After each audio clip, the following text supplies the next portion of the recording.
Umaga, mag-ate, mortal na magkaaway at todo siraan ng buhay. Mas masahol pa siya sa aso, mas pa siya sa... Pag nakita ko talaga, ingod ko talaga siyang kapal ang mukha niya. Ako uhaw sa lalaki? Kung uhaw ako sa lalaki, di sana payat na ako. Sabi niya malam, di ako mas kung sinong inaano na. Wala na kayang halaga ang pagiging the sisters nila. Lumabas ka na! Dito pa lang, dito, ikot o dyan o dyan. O, kainin mo sa sarili mo. Kapal ang mukha mo, baboy ka. Lahat naman ng baboy masarap. Ikaw dilis ka lang, dilis. Harapin natin at pagsama dito lang sa nag-iisang Barangay Hall on Air ng Bayan, face to face. Sausawero, Sausawera! Let's get ready for Sausawa!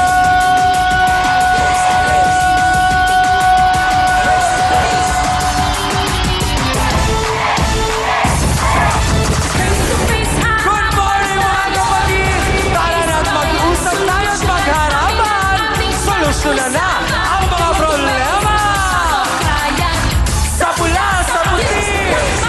Nako, sana nga magbati! Hala! Tara! Let's go!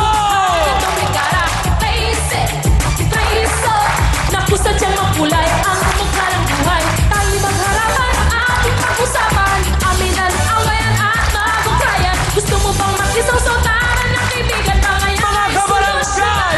Ano ang ating sigaw? Sinong Tayo dito! Sinong hindi?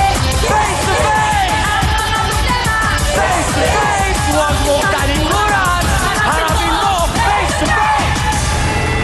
At ngayon, eto na ang First Lady na nag-iisang Barangay Hall on Air! Ang pambansang kapitana, Chang Ami Perez! Hello mga kasawsawan! Good morning! Aba, na-miss nyo ba kami sa umaga?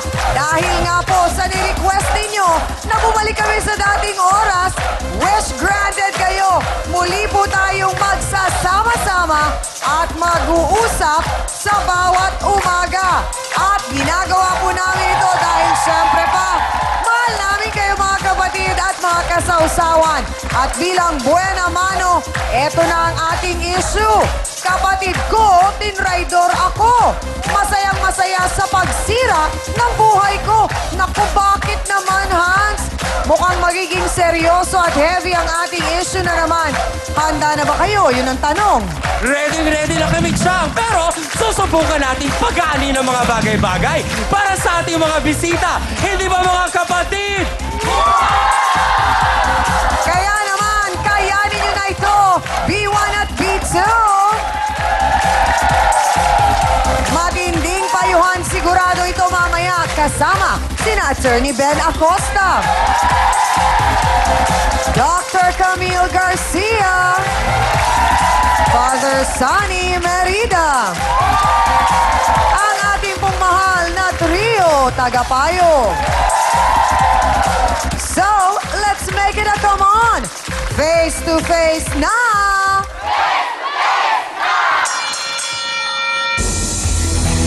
Kapatid daw po niya ang dahilan kung bakit siya hiniwalayan ng kanyang asawa. Ano nga ba ang nangyari? Narito na para ikwento ang kanyang buhay. Si Lorena Dailen Agocoy. Pasok! Face to face! Face to face! Face to face! Ate Dailen, welcome sa Face to Face. Sige po, upo po tayo. Pakidetalye po sa amin, anong nangyari? Bakit nag-away kayo ng inyong kapatid? Paano kasi, chinismis niya ako doon sa asawa ko na ako daw may kahalikan daw sa tricycle. Anong pangalan ng kapatid mo? Si Beth po. Beth, ilang kayo magkakapatid? Dalawa lang po kami sa ina. Pero malaki na po kami nagkita. Dito na po sa Maynila. Bakit hindi kayo lumaki ng magkasama? Ano kasi, iba yung ama ko, iba din naman ang ano niya. Bali, 2 taon lang ako noon. Dinala na ako sa amin, sa probinsya namin. Okay. Bali, doon na ako lumaki, nag-aral. So bakit napunta sa Maynila si Beth? Hindi ko na alam kung paano siya napunta. Basta nabalitaan ko lang nasa Pelcua daw siya. Okay. Tapos ngayon, pinuntahan ko doon sa amo niya. Sabi ko, minsan dalaw-dalaw ka naman. Aso siya ang pinuntahan mo. Okay. Dahil sa kagustuhan mong gusto mo siyang makita. O kasi paano makadalaw siya sa bahay namin? Oo. Eh ngayon, nadalaw na siya sa amin. Mhm. Doon naman siya nakapag-asawa din sa aming banda. Okay. Taga doon lang Oo, din. nakapag-asawa din siya Okay. sa dalaw-dalaw niya palagi. So, sinabi mo na siniraan ka. Siniraan niya ako doon. Sabi niya, ano daw? May katotohanan ba yung sinabi? Wala! Oh. Oh! Wala naman talaga. Tingnan lang natin kung pipili ka sa inyo. Okay, sandali lang. Bakit? Sa itsura kong ito, magkapanglalaki pa? Ang kapal ang mukha. Okay, relax lang, Ate Baka siya, kasi Dailin. maganda siya, di ba? Okay. Yung iyong asawa, kasal kayo? Hindi. Kasal po. Oh, may anak. May anak kami, 4. Ilang taon na kayo nagsasama? Ano na, mga 13 years. Okay. Yung Apat iyong yun. mister, may trabaho? May trabaho po. Oh, so Wala siya. nakakatulong sa'yo? Nakakatulong kahit Oo, paano. Kasi okay. sabihin mong nagbibigay-bigay ng... Noon, ang ganda ng bigay niya. Pero simula nung chinismis niya ako, konti na lang ibibigay niya. Tapos magreklamo ako na, bakit ganun? Konti na lang to. Ang sabihin niya, doon ka sa lalaki mo manghingi. Pinaliwanag mo ba kay Beth na wala namang katotohanan, wala kang lalaki? Ang sabi ko sa kanya, alam mo sister, wala, hindi man totoo talagang yung sinabi ng kaibigan mo na may kahalikan ako. So hindi siya ang nakakita sa'yo? Sabi ko nga, sino bang nagsabi sa'yo na may kahalikan ako sa tricycle? Sabi niya, yung kaibigan ko, bakit hindi niya pinicturean, lapitan niya, kuhaan mo ng ebidensya. Dahil ang dami ng camera ngayon, di ba? May Okay. namang mga cellphone na may kamera. Oo nga. So anong Bakit reaksyon niya ng lumapit? mister mo nung sinabi? Naniwala, siyempre. Ikaw kaya magchismis, kapatid mo na ang magsabi sa'yo na ganyan. Hindi maniwala ka. So anong nangyari? Talagang hiniwalayan ka ng mister mo? Hindi na po as in talaga hiniwalayan. Kaso nga lambira nang umuwi lalo. Diba? So parang ang kutob mo baka nang bababae na rin. Ang inisip ko, baka humanap lang ng butas. Gaano na kadalas umuwi ang mister mo? Ano na ngayon, 4 na araw na, hindi pa umuwi. Kung gwardya ka, 4 na araw, walang karelibo, patay ka na pag uwi ka, wala kang tulog. Sa bagay. Yun ang sabi ko sa kanya. Oo. Gagawin mo. Hindi mo kung tinext, hindi mo tinawagan, hindi mo pinuntahan. may cellphone siya, may cellphone ako. Meron bang kontak na dito muna ako, walang kapalitan. Pag uwi nun, siyempre galit ka. Sabihin mo na, anong araw na ba't ngayon ka lang umuwi? Alam mo nang wala na makain yung mga bata. O ba't di ka humingi sa kabit mo? Sino ba yan? Kausap ka ba? Ingay na kapitbahay! Walang mukha mo! Bakit sumisigaw? Baboy ka! Ingay may naglalaba! Ang ganda mo, Day! Lumabas ka na, Day! Ikaw na, dabis ka!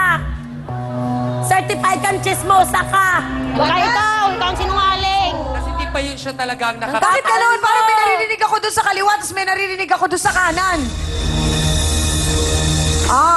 Ingay ng mga kapitbahay. Siguro dahil sabi mo nga, tawagin na natin, eto na, hindi ko na patatagalin pa. Mga kasawsawan, kaya raw niyang panindigan ang sinabi niya sa asawa ng kanyang ate. Hindi raw siya marunong magsinungaling. Dapat dala Ang mo! sabi naman ng ate Dailin mo, dapat sa kanya mo sinabi at hindi sa mister niya. Halika na rito, Lorna Beth de los Santos. Pasok!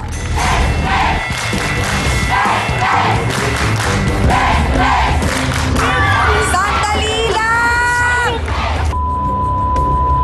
Ikaw ba? Umalis ka, umalis ka! Sanira mo lang ang buhok ko! Mahal ko ang plancha ko! Ang kapal ang mukha mo! Di mo naman! Beth, diretsahang tanong, sino ba ang taong ito? Walang galang na! Kapatid mo, pero bakit ganyan mo kung tratuhin? Paano kasi sinungaling yan eh?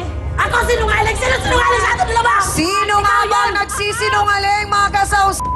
Dailin ba o si Beth? No, dahil ito ang paborito niyong kasama sa umaga, ang... Bakit mo nasabing may lalaki siya? Ano, nag-aabang ako sa mister ko. O bakit Oh, hindi talaga ka ba? Dapat ikaw minto! Bakit ako kwento? Pakalam ko sa'yo.